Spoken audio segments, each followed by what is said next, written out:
Le Premier ministre, c'était quelqu'un avec qui j'ai collaboré très étroitement quand j'étais ici.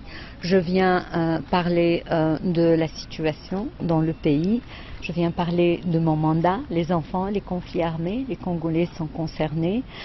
Donc j'ai eu l'honneur, le plaisir de rencontrer le ministre des Affaires étrangères, de rencontrer le Premier ministre et bien évidemment on a fait le tour de toutes les questions, on a parlé de ce qui s'est passé, les développements sur le plan sécuritaire, mais aussi les développements économiques, le travail qui se fait pour stabiliser pas seulement au niveau sécuritaire, mais aussi sur le long terme, stabiliser le pays, travailler sur la gouvernance, le développement, régler les problèmes des Congolais, mais aussi régler les problèmes au niveau de l'Est, la paix, la sécurité. Il y a eu des succès au niveau militaire.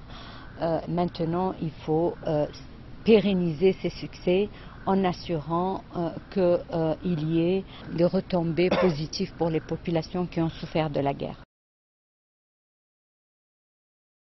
Le message est très clair, il a été envoyé avant moi par le Conseil de sécurité. Le jour où je venais, le jour où je prenais la route, le président du Conseil de sécurité, on a eu le communiqué qui est un message important parce que ce n'est pas le président qui le dit, ça veut dire c'est un message qui a été adopté par les 15 membres du Conseil de sécurité et ce message est clair, le recrutement d'enfants est un crime de guerre, les recruteurs d'enfants ce sont des criminels de guerre et ils doivent arrêter de recruter les enfants, ils doivent remettre les enfants aux instances qui ont la charge de récupérer ces enfants, de les réinsérer, de les réunifier avec leurs familles. L'UNICEF, la MONUSCO, la protection des enfants travaille sur ça et il faut absolument que ça cesse.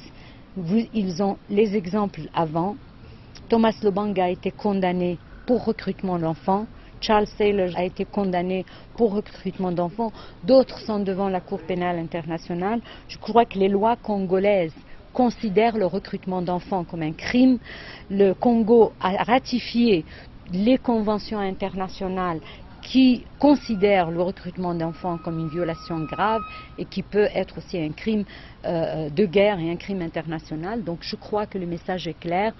Si vous voulez avoir une chance dans le cadre de tout processus de réintégration dans la société, vous devez faire repentance, vous devez libérer les enfants et vous devez demander pardon à toute la société et peut-être à ce moment-là, les gens vont considérer comment et dans quel processus la RDC va répondre à cette demande de pardon. Mais c'est criminel et il faut arrêter.